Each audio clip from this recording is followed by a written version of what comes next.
di laga lawan Irak nanti, itu eksperimen sudah menjadi haram. Artinya, Patrick Kluivert Cari yang terbaik dari Cari yang versi terbaik. Timnas Garuda, diturunkan, dimainkan di saat itu. Prediksinya. anjir berat nih.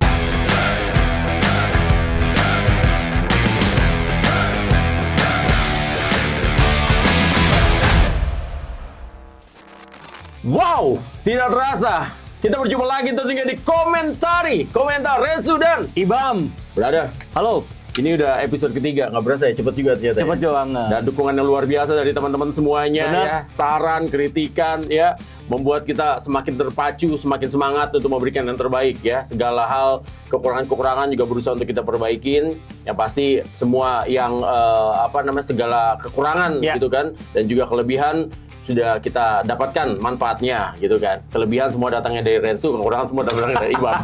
Nggak. Dari kita berdua lah ya. Iya, iya. Yang pasti teman-teman terima kasih ya. Kemarin banyak yang ngasih masukan positif Wah, juga luar ya. biasa. Ternyata responnya luar biasa gitu Benar. kan. Renzo akhirnya bikin YouTube juga. Iya.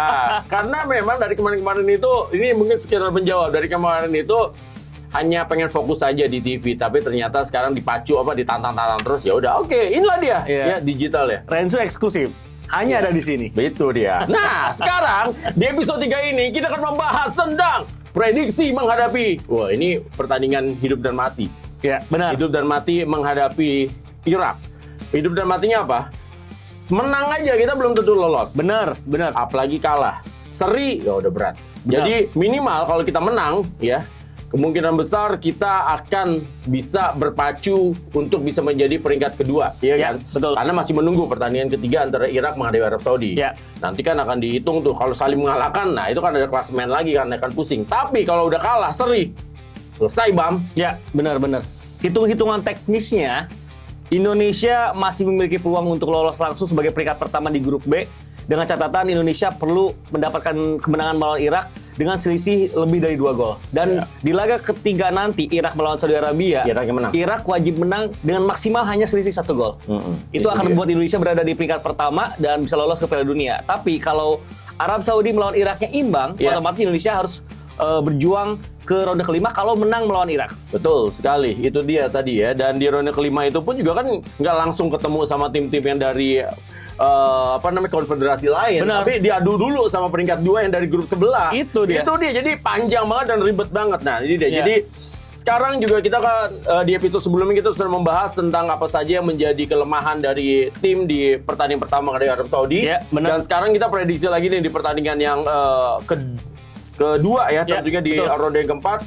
Ini ada sebuah statement tentunya yang memang cukup menarik Bam. Yang langsung aja ya gua kasih tahu, gue bacakan. Ini adalah statement yang diberikan oleh pelatih Patrick Kluivert setelah pertandingan kemarin kalah lawan Arab Saudi. Oke.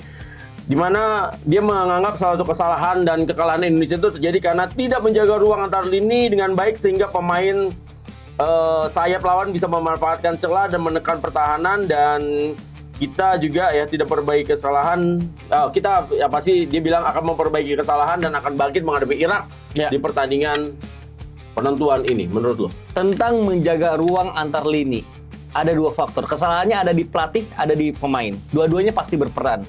Pelatih juga harus menyiapkan sistem yang tepat, struktur pertahanan yang tepat agar para pemain bisa terjaga ruangnya. Dan pemain juga harus bisa mengeksekusi apa yang sudah dilatih, apa yang sudah diinginkan oleh pelatih ke atas lapangan. Dan itu tidak terjadi dua-duanya di laga melawan Saudi Arabia. Ketika dia mengexcuse misalnya bilang bahwa kan para pemain baru datang tuh kemarin tuh karena latihan pertamanya yang pertama itu nggak lengkap. Pemain yang dari Eropanya baru datang 1 hari atau 2 hari menjelang pertandingan.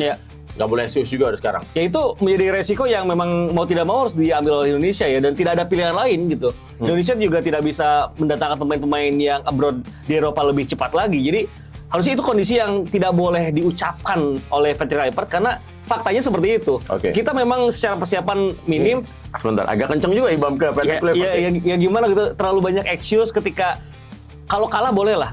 Ini kalahnya mainnya jelek gitu. Jadi itu seakan-akan jadi kambing maksudnya hitam. kalau kalah mainnya bagus masih bisa dimaklumin. Masih bisa dimaklumi. Tapi udah kalah mainnya jelek, ini udah nggak bisa dan dimaklumin. cari alasan seperti itu malah bikin atmosfernya jadi nggak positif gitu. Oke, Anda setuju nggak dengan apa yang dikatakan oleh Ibam ini ya? Jadi Setuju, tulis pasti komentar. banyak yang setuju ini. Banyak yang setuju ya. Kayaknya setuju ya. Kayaknya mau dikeluarin semuanya. Nah, terus juga gini Bam. Ya. Dengan kekalahan yang terjadi kemarin kan pasti ada evaluasi yang dilakukan. Evaluasi Wajib. memang kan singkat ya kan. Nih evaluasi singkat, habis itu juga kita udah harus bertanding lagi. Dari 6 pemain yang kemarin tidak dimasukkan ke 23 pemain, menurut lo siapa yang bisa dirubah? Karena ada orang kan yang mengatakan bahwa pertandingan kemarin itu banyak rotasi, banyak strategi yang mungkin mengejutkan kita semuanya pecinta sepak bola. Itu karena pertandingan yang rapat, makanya berusaha dilakukan rotasi agar pemain bisa fit dalam 2 pertandingan dengan kekuatannya merata kan, kalau kita melihatnya seperti kekuatannya merata. Nah, tapi kan ternyata gagal. Nah, sekarang berarti siapa saja nih yang di pertandingan ini berarti sekarang udah nggak bisa lagi kan? Sekarang coba-coba udah nggak ada lagi. Bener. Anak kemasan udah nggak ada, walaupun gue yakin itu nggak ada juga di tim gitu. Dan juga sekarang lo udah harus menang gimana pun caranya. Menurut lo berarti siapa yang bisa dimasukkan dari 6 pemain yang tidak dimasukkan di DSP pertandingan lawan Arab Saudi? Ya, ada beberapa nama yang memang di luar, Jordi Amat, Reza Arya, lalu juga Natancho, Egy, Ramadan Sananta. Kalau gua ngerasa dari nama-nama tersebut yang perlu untuk masuk di luar Verdong yang kayaknya juga belum bisa bermain karena kita berharap dia bisa lah tiba-tiba. Kita berharap bisa, tapi prediksi dan juga harapan dari medis Lille juga nampaknya memprediksi akan absen sebulan ke depan. Jadi kalau ada Verdong bagus, tapi kalau nggak ada memang tidak bisa dipaksakan. Artinya dari 5 nama yang tersisa, saya sangat membutuhkan, kalau berkaca di laga melawan Saudi Arabia, saya sangat membutuhkan peran dari Natancho dan Egy sama Sananta. 3 pemain itu? 3 pemain itu, karena kita butuh power, kita butuh pemain yang bisa menjadi focal point di atas lapangan, dan 3 pemain itu adalah pemain yang nampaknya siap untuk berada di level tersebut. Kita nggak berbicara bahwa pemain yang tampil kemarin nggak maksimal, mereka sudah mengerahkan semua kemampuan, tapi kan berjuang. Faktanya di atas lapangan kedodoran. Dan sebenarnya ya, di laga melawan Saudi Arabia itu kita sebenarnya nggak boleh eksperimen, dan di laga lawan Iran, di laga lawan Irak nanti itu eksperimen sudah menjadi haram.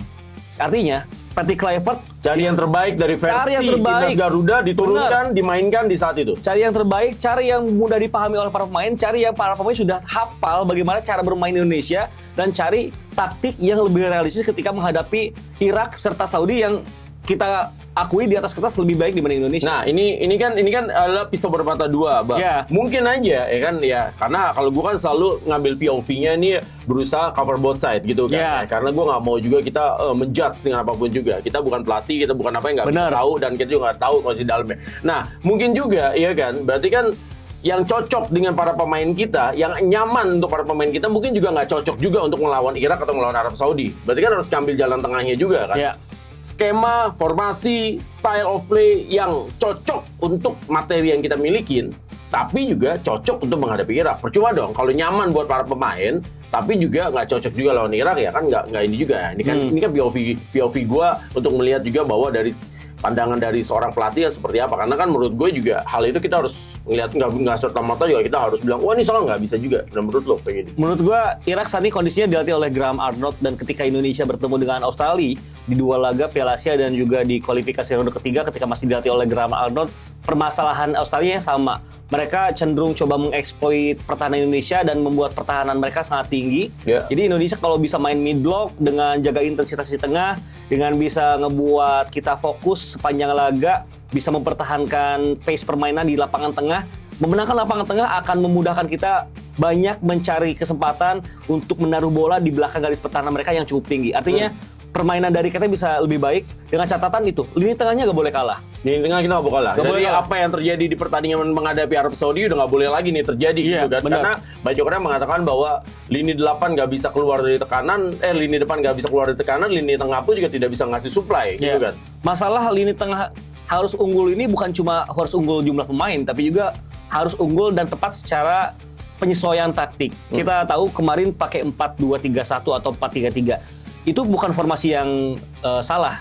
Formasi nggak ada yang salah, tapi tepat atau enggaknya bisa terlihat di lapangan. Dan di laga kemarin, formasi tersebut agak membuat para pemain Indonesia berjarak gitu. Dan gua harap di laga melawan Irak nanti, terserah lah lu mau main pakai 4-3-3 atau 3-4-3 seperti biasanya, tapi yang jelas jarak antar pemainnya memang nggak boleh lagi serenggang kemarin.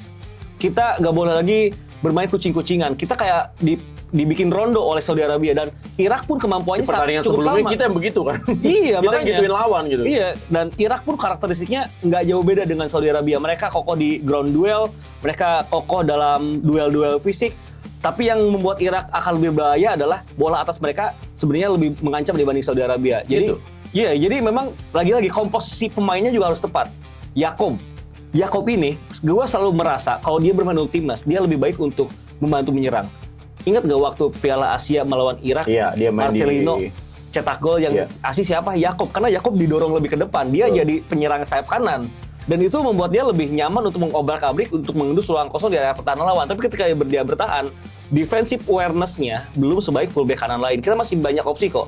Kevin Dix juga otomatis bisa di sana. Walaupun Kevin Dix bersama Gladbach kan dari 7 laga, 6 diantaranya main sebagai center back. Dan kemarin kebukti dia main jadi center back, bagus banget gitu. Jadi Sandy Walsh yang sedang perform dengan Birmingham United sangat layak untuk mendapatkan kesempatan. Kemarin dia kurang lebih hanya 10 menit atau 15 menit di atas lapangan, ya ada sense yang lebih bagus lah, walaupun tidak bisa berdampak banyak. Jadi memang komposisi pemain juga harus tepat agar di situasi-situasi yang menguntungkan Irak kita tidak terlalu didominasi gitu. Nah, ini dia. Jadi sebelumnya kan gue bilang bahwa ini adalah judgment day-nya dari pelatih Patrick Kluivert, ya kan? Karena di pertandingan menghadapi Arab Saudi itu sebenarnya ada judgment juga. Tapi ini udah benar-benar the final judgment day menurut gue gitu. Karena kalau sampai ini gagal lagi, wah gue udah nggak bisa tahu deh. Karena lini masa dalam beberapa hari terakhir ini kan, wah gila pedes banget gitu loh segala macam. Dan ini kalau sampai kalah lagi lawan Irak ya, kan udah pasti kita gagal lolos. Iya benar. Untuk ronde kelima pun udah nggak ada harapan, udah pasti nggak ada harapan lah, 2 kali kalah gitu kan, mau harap apaan lagi gitu kan segala macam. Terus yang kedua, ini akan menjadi judgment day, jadi mau nggak mau ya Patrick Kluivert udah nggak boleh coba-coba lagi. Iya benar. Patrick Kluivert udah nggak boleh main-main lagi. Jadi ya terus sama yang terakhir ya, dia apapun kondisinya, dengan ya tadi misalnya tadi yang statement yang gue katakan tadi ya, dia harus punya waktu 2 hari ini harus dimanfaatin, karena ketika dia mengambil posisi ini ya dia udah siap dengan kondisi tidak sempurnanya kondisi di Indonesia, tidak sempurnanya pemain-pemain di Indonesia, tidak sempurnanya jadwal, tidak sempurnanya. Tapi menurut gue fasilitas sudah terbaik banget ya yang diberikan oleh federasi ya untuk dia, untuk tim ini. Ya dia harus mengeluarkan kemampuan terbaiknya dia gitu. Nggak tidur dari pertandingan kemarin sampai akhir pertandingan besok, mungkin harus dilakuin sama dia. Ya mau nggak mau, karena ini menjadi satu tanggung jawab besar bagi Patrick Kluivert dan staf pelatih seluruhnya, bagi jajaran manajemen dari tim nasional Indonesia juga. Benar, manajemen dari timnas Indonesia sudah memberikan segala hal yang dibutuhkan, termasuk pergantian hotel kan? Iya, hotelnya bagus. Hotelnya tidak menggunakan hotel yang direkomendasikan oleh Saudi kan? Bos, dari zaman dulu gue nonton Indonesia main semua segala macem. Baru di era ini loh, kau pergi kemana-mana pakai bisnis. Benar.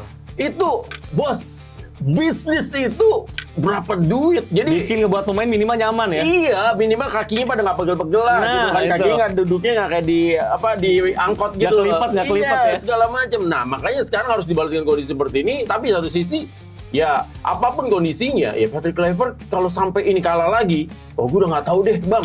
Ini apa yang terjadi dengan lini masa gitu loh. Ya gini aja deh, kita kemarin kalah lawan Saudi aja, mumet banget tuh lini masa. Timeline kita benar-benar orang-orang marah-marah, orang-orang kecewa. Dan itu kekecewaan yang sangat valid gitu. Nggak boleh ada yang, nggak boleh ngeritik timnas. Semua orang boleh lah, karena timnas tuh harapan kita di saat kondisi negara yang memang belum stabil. Yang penting santun. Dan lagi-lagi, kekalahan kemarin timnas Indonesia itu kekalahan kolektif gitu. Jadi gue juga tetap memerangi orang-orang yang masih nyerang personal, apalagi mengaitkan dengan pemain ini dari klub ini, pemain ini dari tim ini. Itu salah juga. Itu salah juga karena pemain-pemain yang tidak perform di lapangan artinya tidak mendapatkan sistem yang bagus. Minimal kalau sistemnya udah bagus, pemain tidak perform ya bisa diganti gitu. Jadi kalau kemarin kelihatan kan Indonesia kalahnya main jelek gitu. Nah, kalau main jelek berarti sistemnya yang nggak pas. Ibam hadiri, mohon maaf saya potong, tapi gue setuju banget dengan apa yang dikatakan oleh Ibam tadi ya. Jadi ini kan sama dengan sebuah perusahaan. Kalau sistemnya sudah bagus, ya pemainnya mau siapa aja itu akan tetap jalan. Benar. Karyawannya siapa saja itu akan tetap jalan. Kalau sistemnya sudah bagus. Tapi kalau sistemnya nggak bagus, mau pemainnya itu bagus, ya belum tentu juga bisa jalan. Nah ini yang lo katakan kan tadi kan. Berarti secara tidak langsung lo ingin mengatakan bahwa timnas sekarang ini sistemnya belum bagus nih, belum jalan. Jadi mau siapapun pemainnya, ya akhirnya salah dan akhirnya ada yang personal gitu disalahkan ya. Gua nggak bisa bilang sistem timnas di era sekarang karena di laga lawan Bahrain udah ngebuktiin ada sistem yang bagus juga. Artinya gue lebih fokus di khususnya ya di laga lawan Saudi Arabia. Sistemnya emang nggak jalan. Jadi tadi melanjutkan omongannya. Kalau sistemnya bagus, pemain baru gabung 1 hari pun bisa langsung main bagus dong harusnya. Minimal mainnya nggak jelek deh. Iya. Ini kan mainnya sorry to say ya agak jelek gitu. Kita benar-benar didominasi, kita inferior. Saudi Arabia tampil begitu nyaman di area pertahanan kita banyak melakukan kesalahan sendiri yang berujung peluang besar dari lawan. Jadi memang ini yang masalahnya ada di sistem khusus di pertandingan tersebut. Jadi kalau kita memilih sistem yang lebih aman, yang lebih siap dan sudah terbukti memberikan hasil, kayaknya dampaknya nggak bakal seburuk kemarin deh. Kalaupun kita tetap kalah, kayaknya ada rasa proud yang kita Iya. bisa dapatkan. Ya, gitu. karena kan kita juga harus mengakui bahwa tim ini kan sebenarnya baru akan matang sih kalau menurut gua di Piala Asia 2027 sama di kualifikasi Piala Dunia nanti 2030 lah ya. Iya. Ini baru akan matang banget. Tapi kan ini kan sebenarnya kan ya kalau bisa lolos sekarang ya tampak enggak kan gitu sepertinya. Iya. Tapi berarti kan lo ingin mengatakan bahwa materi pemain yang kita milikin sekarang ini ya termasuk juga ketika pertandingan menghadapi kemarin banyak orang yang mengatakan ini materi lebih bagus daripada yang ketemu kemarin ketika menghadapi Irak karena kita sudah dapat beberapa pemain barunya lagi gitu kan. Atau juga ketika menghadapi Irak sebelumnya di ronde sebelumnya kan Iya, berarti ronde di ronde kedua itu kan ini materinya udah sangat beda banget, Bang. bener. Iya dan gue ya gimana ya, memang sempat baca berita bahwa timnas Indonesia ini lebih diproyeksikan untuk lolos ke Piala Dunia 2030 berarti ya. Tapi kan itu jumlah pesertanya ada 64 gitu. Gengsinya juga turun gitu, terlalu banyak gitu. Kalau sekarang itu kita udah berjuang terlalu jauh, udah sejauh mungkin gitu. Iya, udah Sudah kepalang sangat tanggung. jauh, udah Udah kepalang kepalang tanggung. Kalau kita nggak fight di sini akan sangat mengecewakan. Apalagi dengan tadi yang lu bilang dari tim yang ada di ronde kedua dengan ronde keempat ini sudah jauh berbeda. Hampir 75%. Komposisi pemainnya sangat berbeda. Dulu di ronde kedua nggak ada Jay Itzes, nggak ada Martin Paes. Iya. Sekarang ada Martin Paes, ada Jay Itzes, ada Emil Udero. Iya. Ya ada banyak pemain lain. Kipernya Ada masih Reinders. Hernando sama Nadio. Nadio dulu Sekarang kan. udah Martin Paes dan juga Benar. Emil. Dan bukan berarti Nadio Hernando jelek, tapi lagi-lagi ini Upgrade, ini upgrade. Ini menambah Kekuatan. hazanah kekuatan kualitas dari timnas Indonesia. Tapi memang kondisinya kita baru saja mendapatkan kekalahan yang cukup menohok, kalau kita main tinju itu kena jab strike sekaligus gitu ya di tempeleng kanan kiri. Kena kombinasi. Kena kombinasi. Jadi artinya memang di laga lawan Irak kita nggak boleh kena hal yang sama gitu. Dengan cara Indonesia harus main bener dulu deh. Nggak harus main bagus, yang penting bener dulu gitu. Yang bener tuh apa sih? Defense kita rapet, pemain Jarak kita antar sabar, pemain dekat. kita tidak banyak melakukan kesalahan di area pertahanan Iya, atau itu di depan. gregetan Iya. melakukan kesalahan karena ya banyak sekali ya gol-gol yang terjadi ya itu kan karena kesalahan juga kan di Iya. pertandingan kemarin itu Bahkan kan tidak hanya gol ya. Iya. Tidak hanya gol karena beberapa peluang emas, 6 peluang emas Saudi Arabia di laga kemarin berawal dari kesalahan, 4 diantaranya berawal dari kesalahan pemain Indonesia ketika kehilangan bola. Dan lagi-lagi memang ini menjadi masalah klasik Indonesia. Kehilangan bola di saat shape pertahanan kita jelek ini akan sangat berbahaya dan itu kemarin sering banget terjadi. Artinya tim tidak dalam kondisi ideal gitu. Betul. Dan ideal ini kita tidak hanya berbicara formasi, berarti ada adjust taktik di sana yang juga nggak ideal. Mungkin instruksi detail yang juga nggak ideal. Banyak hal yang nggak ideal. Komposisi pemain dan itu yang harus diperbaiki di benar-benar Oke. evaluasi di laga melawan Irak nanti. Iya, perbedaan dari komentarnya dengan kondisi yang lainnya adalah kita selalu melihat sisi baik juga secara cover both side. Jadi Ya, betul. bukan berarti Patrick Kluivert juga semuanya jelek, enggak, ada bagusnya juga. Ada bagusnya. Nah, sekarang pertanyaan gue adalah yang langsung saja to the point Ya. adalah best version dari Patrick Kluivert itu ketika lawan siapa? Best version ketika lawan Bahrain dan beberapa momen di laga lawan Australia serta di laga lawan Saudi kemarin. Ada berapa? Itu best versionnya dia. Best versionnya gue lebih kepada momennya karena terlepas dari kekalahan kita yang agak menyakitkan melawan Saudi Arabia, set piece attacking kita tuh bagus loh. Serangan dari bola mati kita tuh berjalan gitu. Makanya kita bisa mengancam. dapat penalti kemarin kan. Benar, bisa mengancam dan artinya kalau set piece kita bagus ya kita harus banyak mendapatkan set piece.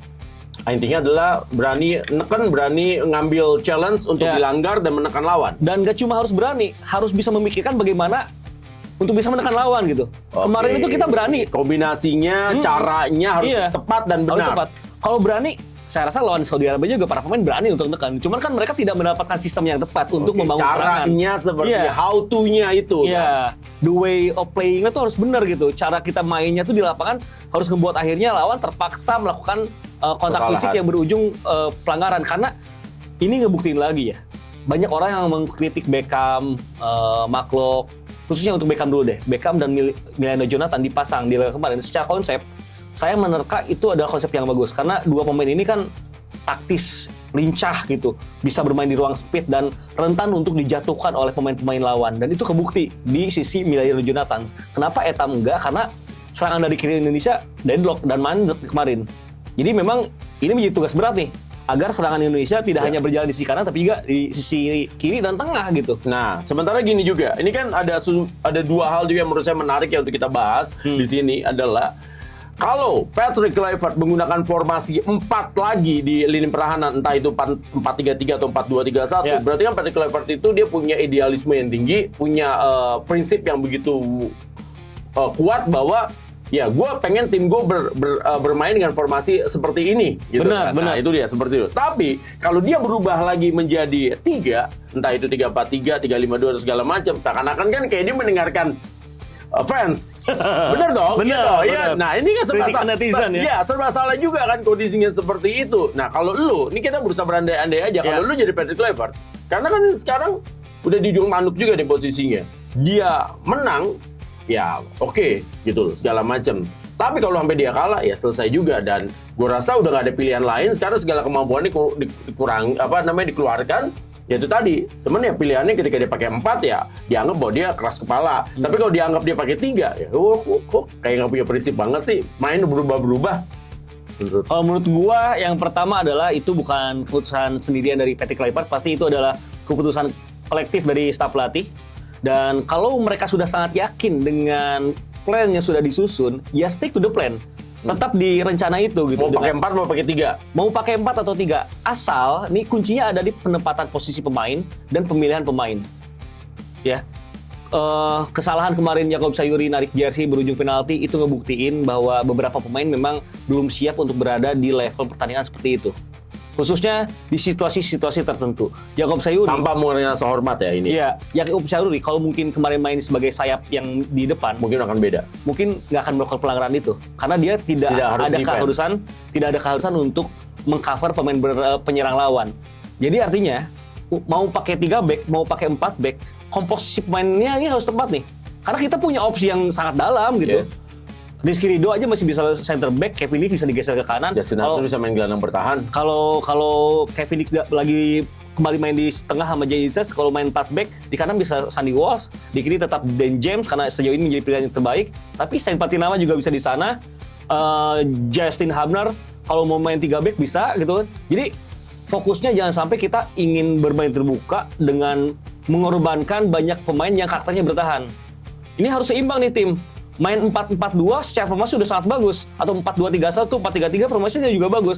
Tapi moral timnya juga harus dibangun gitu.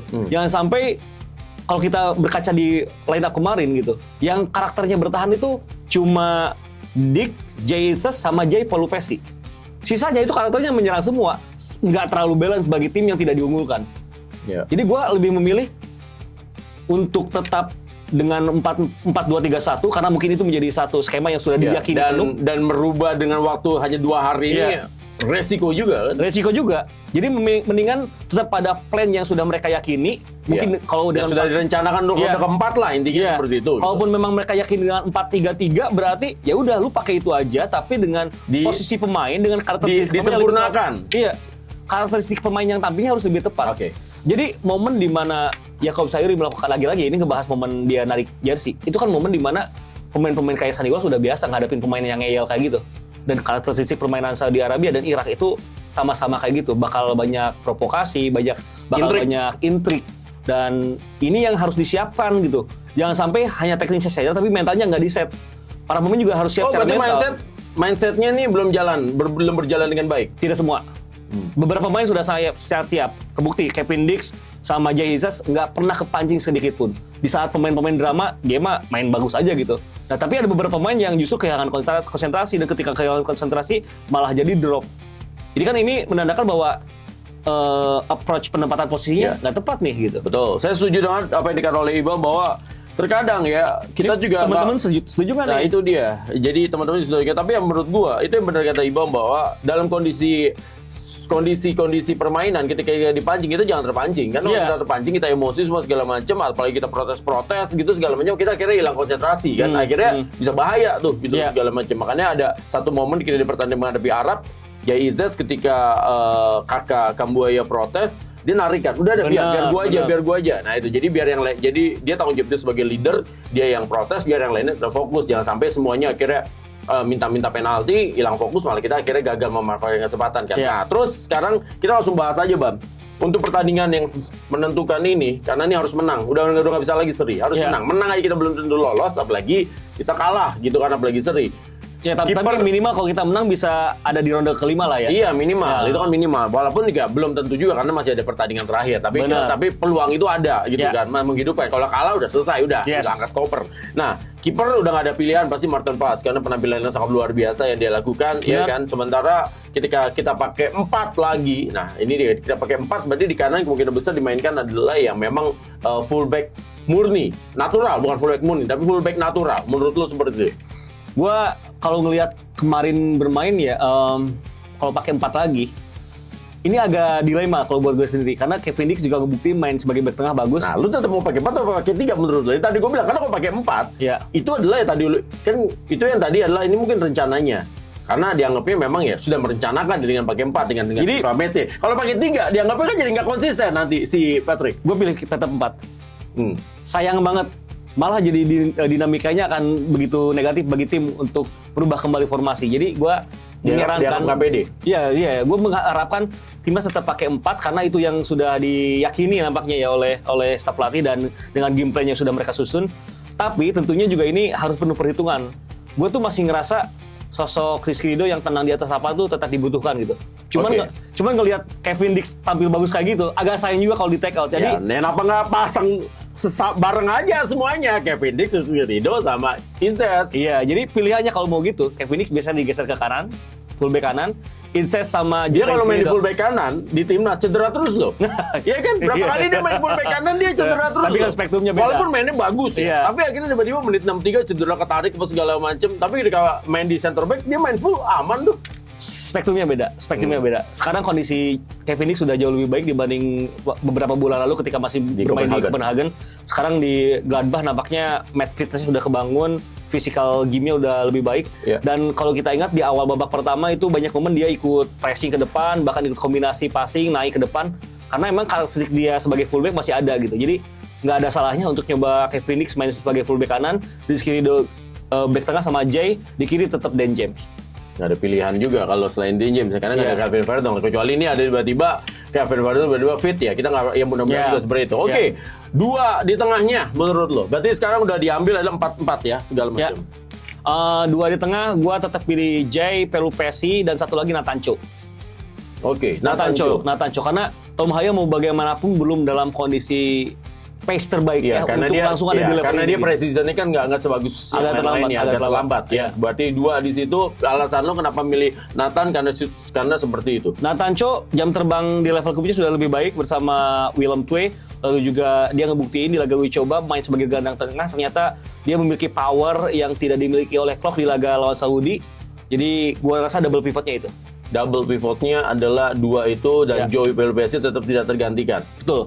Oke, dan kalau misalnya kondisi banyak orang kan bilang bahwa ini kenapa kemarin juga banyak peluang karena 2 double pivotnya nggak bisa memfilter serangan sebelum ketemu Jay sama ketemu Martin Paes dan juga ketemu Dix. Dia terlalu sibuk sendiri gitu. 2 pemain di lini tengah baik Klok ataupun Joey Pelupesi sama-sama disibukkan untuk menjaga ruang, untuk bisa memarking dan mengcover, tapi pada akhirnya mereka justru kehilangan banyak celah dan lini di lapangan tengah. Ya, setelah 2 double pivot, kita kan berarti main ke posisi kemarin gitu kan. Ada posisi 7, 11 dan 10. Kalau kemarin sih malah sebenarnya kayak 10-nya tuh kayak Kambuaya dengan Ragnar tuh kayak main berdampingan kan, kayak zaman-zaman Liga Italia zaman dulu gitu kan. Totti sebagai shadow gitu kan, Del Piero ya seperti itu. Nah, sekarang berarti di kanan kirinya tetap Miliano, di kirinya Beckham, ada kirinya ada Ragnar, ada Ole juga. Nah, menurut lo? Menurut gua yang pertama Eliano Renders bisa disiapkan. Di mana? Dia dimainkan di mana? 10. Nomor 10. Oke, berarti di pengganti Kambuaya berarti ya. Jadi buat teman-teman biar gampang ini, Benar. berarti dia pengganti Kambuaya. Iya. Berarti Eliano. Eliano tuh Dia sempat main di Persib juga di situ posisi itu. dan lu bawain pertandingan waktu timnas Indonesia Lawan- ketika Eliano di lawan nomor 10. Chinese Taipei. Bener kan? Dia main taktis dengan 1-2 sentuhan yang bagus. Dia juga pekerja keras di lapangan tengah, selalu bergerak untuk mencari ruang dan memberikan opsi passing, dan itu memang dibutuhkan. Sedangkan untuk sisi flank saya rasa Miliano Jonathan tetap harus diberikan Di 7, kesempatan. oke, di kanan, di kirinya? kanan. Di kiri gua agak Ragnar. dilema, ada Ragnar di sana, ada sebenarnya kalau nggak salah masih ada nama Lili Pali, Etam, tapi kalau melihat performa Ragnar yang juga nampaknya belum di pace terbaiknya, gue tetap stick dengan Beckham Putra. Nanti lu dianggapnya Beckham sentris loh. Karena Ya. banyak orang yang mengatakan misalnya ini kondisinya kenapa nggak diganti? Ya itu dia. Walaupun ya kalau kita kan lihatnya beda ya perspektifnya gitu. Beckham itu kemarin tidak kelihatan, bukan dia tampil buruk, karena sistemnya tidak mendukung untuk dia tampil gitu. Dia kalau terlalu jauh dengan pemain lain, Etam tuh sulit gitu. Apalagi dengan postur badannya yang secara sizing kalah gitu. Jadi memang harus ada pemain-pemain lain yang mendekat untuk dia melakukan kombinasi dan harus ada ruang yang bisa dia exploit. Sedangkan kemarin kan itu benar-benar kesulitan. Ya kalau kita ngomongin pemain yang kemarin tampil buruk, lebih dari setengahnya dari 11 pemain yang ada di atas lapangan juga tampil buruk kemarin. Yang hijau ratingnya cuma 3. Iya makanya. Nah, sementara di depan Ole akan dimainkan sejak awal. Ole udah ngebuktiin ini menjadi pemain yang juga bisa dijadi pengecalian. Dia memang belum pernah main di level klub untuk musim ini, tapi ketika dia masuk minimal dia pintar untuk mencari ruang celah sempit di pertahanan lawan, dan itu yang dibutuhkan. Minimal kita harus ngancam dulu dari segi mentalitas para pemain lawan. Ketika mereka sadar bahwa Indonesia punya ancaman, mereka juga akan lebih waspada, dan ketika lebih waspada juga mereka tidak akan tampil lebih lepas gitu. Nah, secara style of play sendiri, berarti Indonesia akan bermain dengan defense counter dengan bermain mid block atau kembali bermain dengan ya semi. Gue nggak bilang total football ya dengan gaya permainan menyerangnya Patrick Kluivert yang pakai 4 ini. Gue nggak bilang total football, tapi semi total football dengan permainan ya semi gaya-gaya Belanda yang pressing atau gimana? Kalau buat gua sih yang penting yang pertama gue selalu menekankan bahwa Indonesia tuh sangat bagus kalau bisa jaga intensitas di lapangan tengah. Tapi tidak hanya lapangan tengah, ada dua sisi lain yang juga harus bisa berperan, yaitu peran dari Etam dan juga dari Miliano kalau kembali main di kedua flank. Ini harus banyak membantu fullback ketika bertahan, dan mereka juga harus bisa langsung cepat bergerak menyerang ketika ada kesempatan. Memang tugas berat, tapi memang itu adalah fungsi dan tugas yang harus dilakukan oleh dua pemain yang ada di flank Indonesia gitu. Ya, gol-gol Indonesia, saya potong. Gol-gol Indonesia di ronde 3 itu counter attack semua. Counter attack semua soalnya. Jadi memang mau nggak mau Indonesia juga harus kembali mengecek. Artinya nggak boleh defense terlalu dalam juga. Low block melawan Irak tidak menjadi pilihan bagus karena individunya mereka juga bagus-bagus. Crossing mereka sangat bagus. Mereka ini kombinasi crossingnya bisa mengarahkan ke si Aiman Hussein yang tingginya 19 sekian sentimeter. Jadi akan sangat berbahaya kalau kita bertahan terlalu dalam. Jadi lebih baik kita bisa menjaga agar Irak tidak banyak melakukan crossing, dan kita juga tidak boleh terpancing garis pertahanan tinggi. Ingat, 2 gol Irak ke gawang Indonesia di laga pertama Piala Asia itu dari kegagalan Indonesia untuk bertahan terlalu tinggi.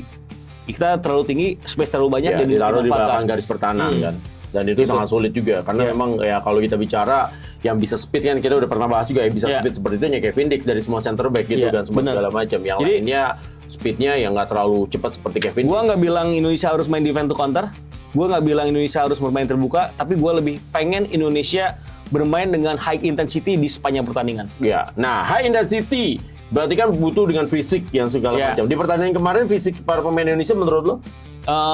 Beberapa sudah oke, sudah adjust. Nah, tapi ketika main high intensity udah nggak bisa beberapa lagi, Bam. Harus semuanya 100% pemainnya harus kuat, harus bisa bermain. Artinya, Patrick Kluivert perlu ada plan cadangan. Tidak hanya 11 pemain utama yang harus bagus. Ketika ada beberapa pemain yang nggak siap, udah mulai agak habis, ganti langsung. Kita punya 5 Jadi kesempatan. strategi pergantian slot pemain dengan 5 itu harus dimanfaatkan dengan benar, artinya terutama di half time. Game manajemennya harus tepat juga.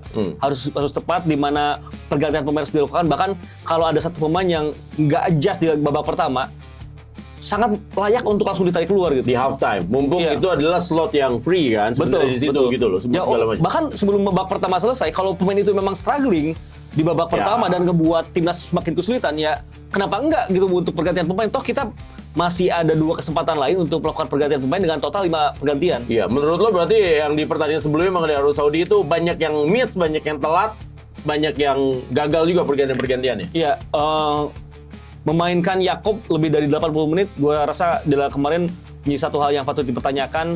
Menarik keluar Emiliano Jonathan terlalu cepat juga patut dipertanyakan. Mempertahankan Kambuaya dan Maklok lebih dari 90 menit di atas lapangan juga ini menjadi satu keputusan yang agak aneh buat gue, karena 2 pemain ini sangat kesulitan untuk mengembangkan permainan dan Klok ada satu error leading to goal kan. Jadi harusnya sih ini benar-benar dipelajari dan tidak boleh lagi terjadi di laga melawan Irak. Prediksinya, Anjir berat nih. prediksinya Prediksi Indonesia masih bisa menang. Indonesia masih bisa menang apa Indonesia menang? Ini harus bedain harapan sama prediksi ya. Iya dong.